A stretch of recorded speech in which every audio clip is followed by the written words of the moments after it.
Equity Subcommittee on Queer People at the University advises the University Senate on policy matters of interest to sexual orientation and gender identity minorities. And the committee is composed of undergraduate students and graduate students and administrative staff and academic staff. Darren Barney, whom you had dinner with last night, said online a couple of days ago, "The fact that McGill will recognize Judith Butler with an honorary degree gives hope to many of us whose faith in the university has been challenged in recent years." I think I speak for the committee when I say we agree with that. Now, many of us read your work and have been nourished by it directly in our scholarship. But of course, people come from all kinds of disciplines, and not all of us perhaps read your work directly. But all of us who were associated with the nomination appreciate how, in your work, in the address this morning, in your activism, you open space for questioning, speculating, imagining, for pressing at the boundaries of the legitimate and the illegitimate, the speakable and the unspeakable. We appreciate and celebrate the rigor and respect for text and dialogue that you model. You're combining at times a close textual analysis with matters of justice, which too rarely, I think, we speak about openly. You've sharpened our critical sensitivity to the processes that make some lives unlivable, and invited us to attend carefully to the ways in which even redrawing boundaries to address the exclusion of some may have repercussions for others. Thank you for helping us to build and sustain a more livable world. We're really thrilled to have you here and to have seen you honored and celebrated so publicly by our university this morning.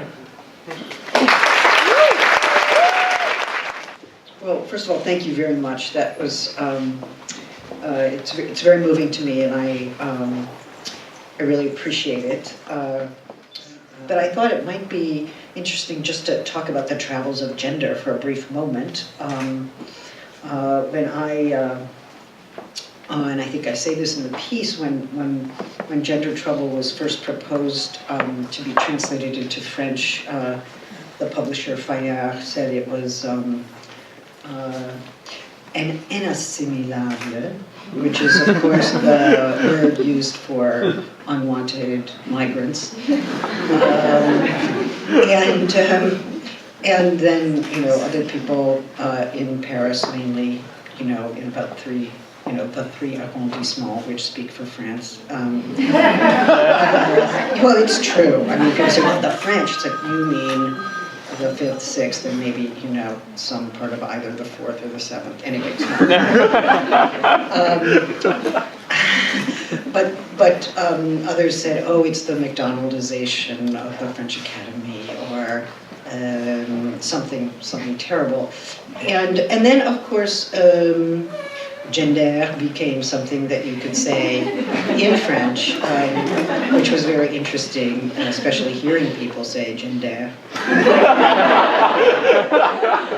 And there was gender studies.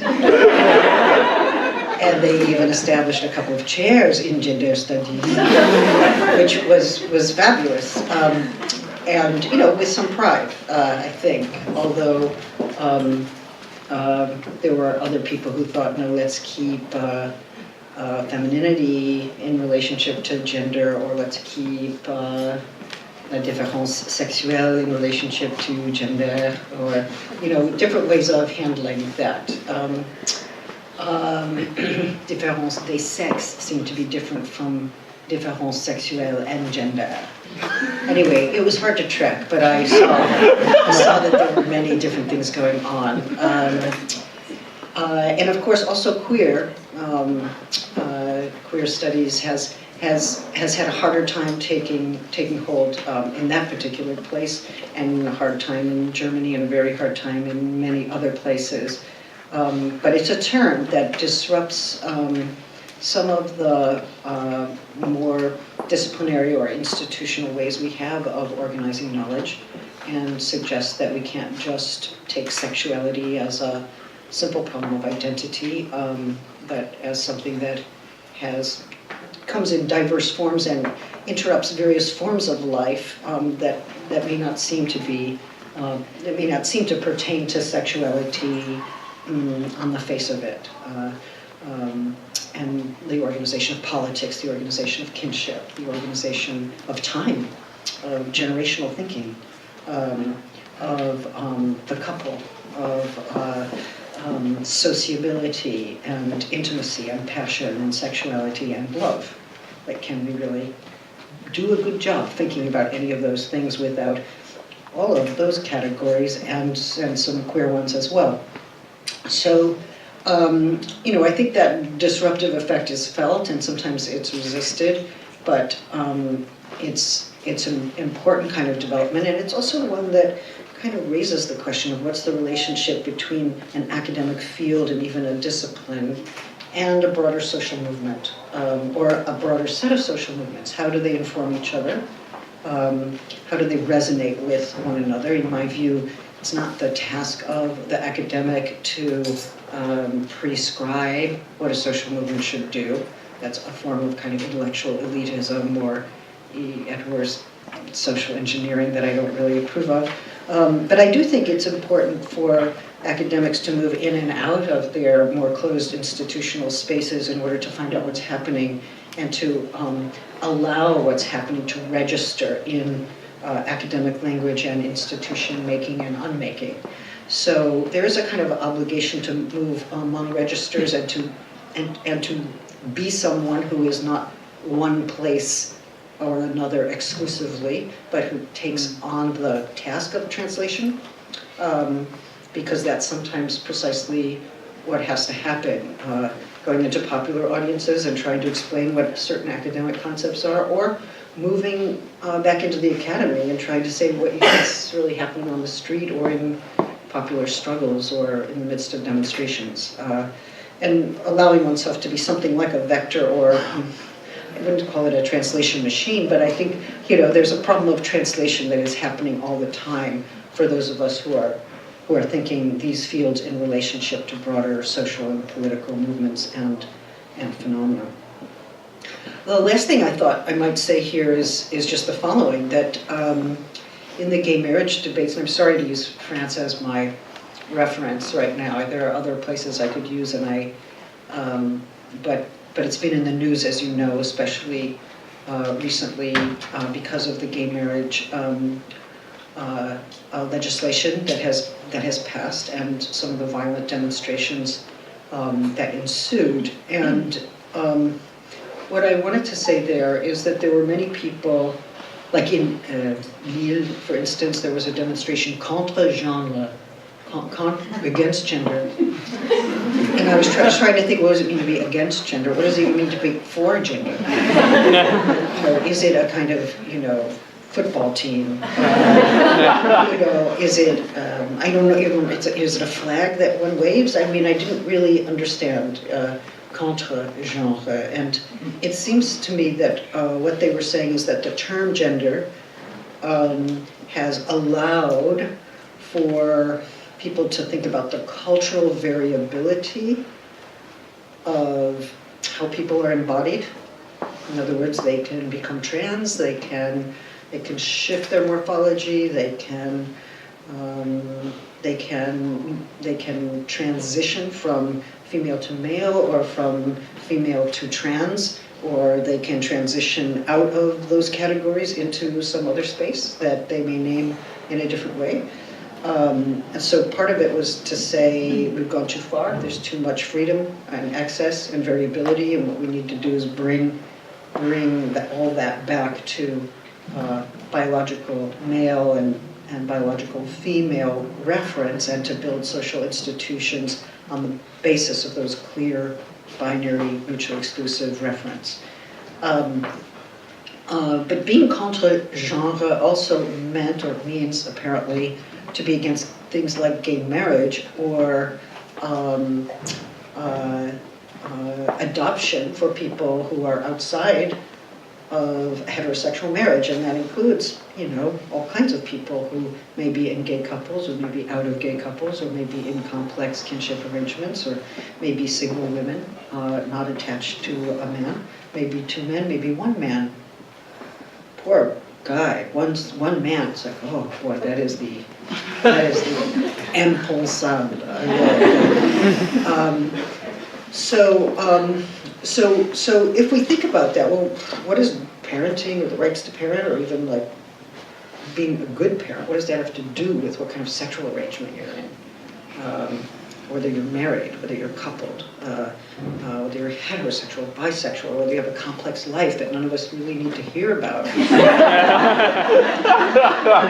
You've got like a long story that goes, whatever. It seems to me that when people gathered to be against gender, they were also gathering to be against gay marriage and gay adoption, or the access to reproductive technology for people who are outside of established heterosexual marriages. And that means that gender then signifies something like new organizations of kinship. It signifies something like the separation between marital status and parenting rights, something that in many states and in several countries it's already established in law. And some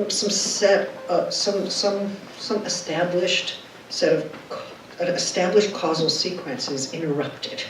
Okay, you are a certain biological sex. As a result, your sexuality must be or should be heterosexual. The social form that heterosexuality should take is marriage, and the having of a child should be restricted to a procreative privilege exercised within the context of established heterosexual marriage. Wow, who can do all that? That's all. I mean, some people easily do it, and it's a great pleasure for them, and I am very pleased to know that works.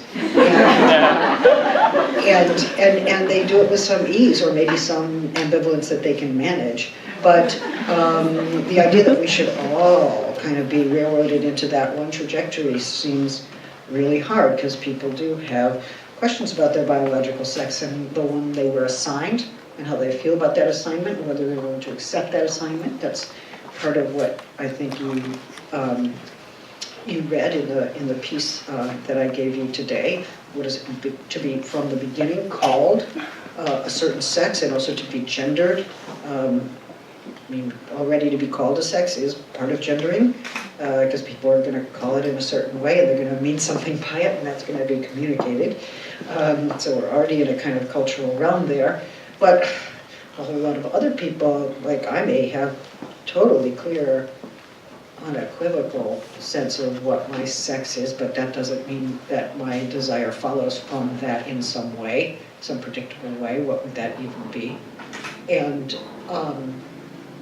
it used to be the case that in psychiatry, if you were a man and you desired another man, that meant you were passive and actually then feminine.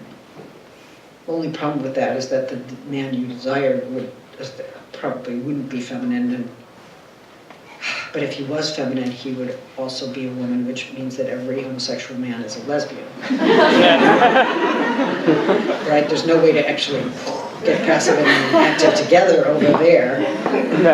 And similarly, if you're a woman and you wanted another woman, you were aggressive or active or masculine, and if she also happened to be a lesbian, she was too, which meant that you were guys together.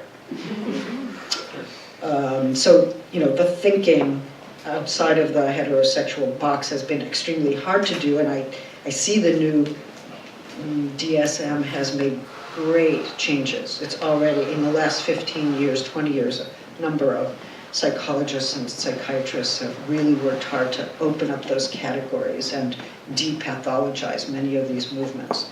But there's a whole lot more work to do, and it's these areas like kinship and marriage and parenting and psychiatry, all of them are linked with what we do in the academy. We think about those phenomena that are given to us to think, and we make certain kinds of interventions, and sometimes we even get lucky enough to be cited in their legal briefs or in the American Psychiatric Association, and that's a good thing.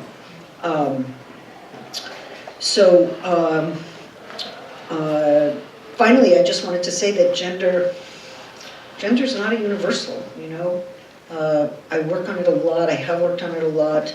It's a term that's really crucial to my own thinking, but probably because I came through a certain language and read sociology and anthropology of a certain time and was working with that lexicon. But as I've traveled, or as I've confronted the way in which my own work or other work in feminist and queer theory has been translated in different countries, I find that it comes up against real impasses. And not because everybody is committed to biological sex understood in a certain way, but because the term gender is sometimes not even a term. Sometimes it only comes about as the inflection of a verb. It doesn't have a substantial place in the language other than the inflection of I refer to you, or I refer to something else, or I refer to myself. Then in those modes of reference, gender emerges, but it's not a thing. And it can't be understood as an object or a substance that can be analyzed separately from the relationships in which it's lived. And if there's something kind of more or less general that I could say about gender, I would want to say that it is relational, and that it works in language and it works in institutions in ways that are sometimes quite explicit and sometimes quite implicit. But one gets treated a certain way, or one speaks a certain way, or one is spoken to a certain way, and it emerges in the context of those kinds of interactions. You're not included. No one ever speaks your name in a certain context. No one ever assumes you might be part of a group. That also can be gender. Deafening silence can be the attribution of gender, can be the presence of gender.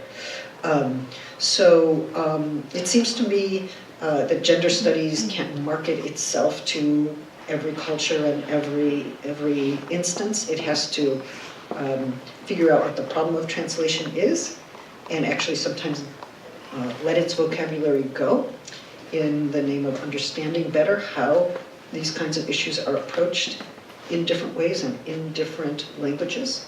And so it's not an ideology that needs to market itself as such. It's a particular vocabulary that emerges from several times and spaces, and it comes up against certain kinds of blocks, and that's terribly important, to allow that to happen and to learn from that and to revise our understanding of how language and power works accordingly.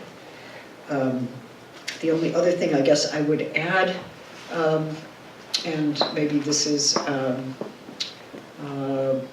bit more theoretical, is simply that it's not just that gender doesn't translate into some languages, and it does not, but gender is really hard to translate at all, because calling someone a gender, or being called a gender, or being treated as a gender, it is enigmatic. There's something enigmatic. What is expected of me?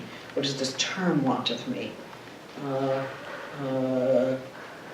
was in a hotel room last week in London, and a gentleman came and knocked on the door, and I was very busy, and he said, excuse me, I'm here to check the mini bar. Excuse me, Mr. Madam, Mr. Madam, Mr. Madam, Mr. Madam, Mr. Madam, Mr. Madam, like that. And I could tell he couldn't stop. He couldn't stop.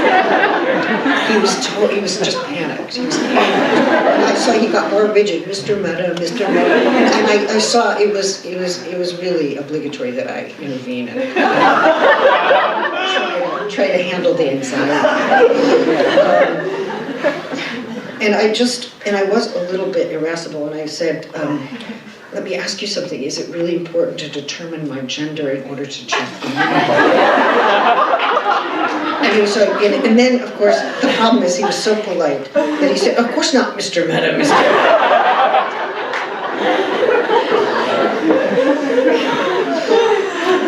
Anyway, you could say it was a kind of cruelty on my part not to alleviate his anxiety, but for some reason I was feeling kind of truculent and I wasn't able to do it. Although I guess feeling bad about it, the next day I was in the swimming pool in the same hotel, and I was getting dressed, and a woman came in. I think I was mainly dressed, I think so. And a woman and her friend came in, a young woman, and she said, oh, I think I must be in the wrong place here. And she said, let's go ask. And she said, the ladies and the blokes both changing here? And I said, no.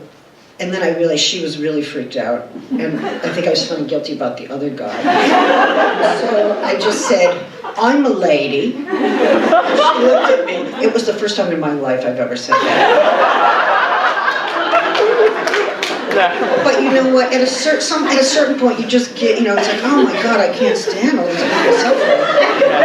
So I just handed it to her. I said, I'm a lady. And, at least I'll have a story to tell, which I told. Anyway, you can see sometimes it's easier and sometimes it's less easy to inhabit such categories or to be inhabited by them. I think they're complex social institutions. They do produce a lot of anxiety, which is part of what we've seen on the streets in these demonstrations against gender, against that form of anxiety, against that form of aggression, against that fearful prospect that people may not be what they seem, or they might be in the course of becoming something else. But I think I'll just leave it there. Thanks so much. Awesome. Yes. Sorry. Can you tell us your name too? Yeah. My name is Elise. Hi, Elise. I was wondering, I know that you focused more on French when you were just speaking now. Are there other languages that you focused on before in translating? Maybe if you could speak a little bit, if you've looked at other languages and Yes. if there's differences, maybe even if you've looked at non-Latin languages? Yes, well, especially, I worked closely with a translator in Japanese, and then I've also spoken at length with some other scholars in China, and we talked a little bit about how inflection works. And also, I think in the paper that I gave you, there are kind of 4 different ways you can actually make reference to what I would call gender, and they're not completely commensurable. In several languages, including German, gender is linked to the idea of species. So the idea of Geschlecht in German is linked to species, which really makes it into a kind of natural typology of a certain kind, and also raises questions about the link between gender and animality, really, that I find very interesting. Of course, there are others as well. I work with a Turkish translator rather closely, and that's also a problem because there is no word. So she's had to come up with some kind of lengthy phrases for describing what I'm talking about in any given circumstance, but there's no one word that she can use in every circumstance. So it's highly contextualized. Yeah, I just have a question. So a lot of languages, the English language not specifically, but a lot of languages are inherently gendered. So like conjugation of verbs Yes. is inherently gendered. And I was wondering how you deal with this, because just part of the language is the separation of the genders. And I was wondering how this comes up in your translation and like using those ideas. Well, it's a problem. I think that several translators have chosen to either scramble the pronouns or the le and the la, the d and the der, especially in Romance languages or those coming out of Latin roots. They scramble them or they try to neuter them. Most of the interesting work that's been done on that has happened in literary writing, like the work of Monique Wittig, or even in English, if we think about what Jeanette Winterson has tried to do with narration, it's rather interesting. I don't know what I think about all those experimental forms. I think they are important. They produce stumbling blocks in many of those languages, so some people get just too frustrated with them. But I'm not of the view that the gendering of nouns in various languages reproduces the problems that we associate with gender as such, although some people do take that view. But I think it's important to link it. And also the way in which gender sometimes does mean genre, and sometimes it means species. So how does it relate to literary form? How does it relate to language? How does it relate to biological categorizations? All of that gets, I think, problematized in some interesting ways. I don't believe if we just changed our vocabulary, it would change our world. But sometimes we have to change our vocabulary. Patrick? I've been doing a lot of thinking about the situation in France because, I mean, obviously coming from the Canadian context where gay access to marriage happened a lot earlier, 2005. So struggles have sort of taken a different shape here and usually moved on from it, and then sort of in line with the sort of struggles to decenter the marriage agenda in the US as like the only thing that any queer money or organizing goes toward. Especially just because in France, like a lot of the tone that's being taken towards the protesting and the rioting and that's going on tends to be this kind of very patrician, kind of like hard Democrat approach of being like, well, we already voted and now the government is, you know, executing at will, and it sounds like this horrible like right-wing rhetoric, but it's because it's, you know, giving gays access to this or that. Suddenly I see people on the left or on certain portions of the left taking it up. So I was sort of wondering what your thoughts are on how to sort of like deal more complexly with or think more complexly through this sort of resistance that's happening, and like look at sort of the different strains that are happening when because people are being attacked by the police at these demonstrations. I know. And so yeah, I was wondering what your take is on that. I just find it enormously painful. Yeah. I mean, I've always held that that marriage rights should be extended to everyone despite sexual orientation. I'm a little bit unclear why only 2 people can get married. I mean, you know, why stay within the dyad and open it up? I mean, okay, but that's not popular, and people don't want me to talk that way. But you know, I mean, there is an issue. I mean, I don't really. Anyway, especially when you think about guardian relationships and like parenting structures and how complex they can be. You know, especially in serial relationships or biological and non-biological. I mean, it's difficult, and there should be ways to kind of allow for us, you know, kind of tightly assembled groups to have whatever status they want. Anyway,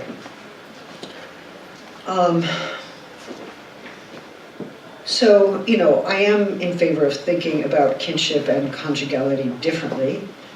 But at the same time, I think it's a basic civil right that marriage has to be extended to gay and lesbian couples.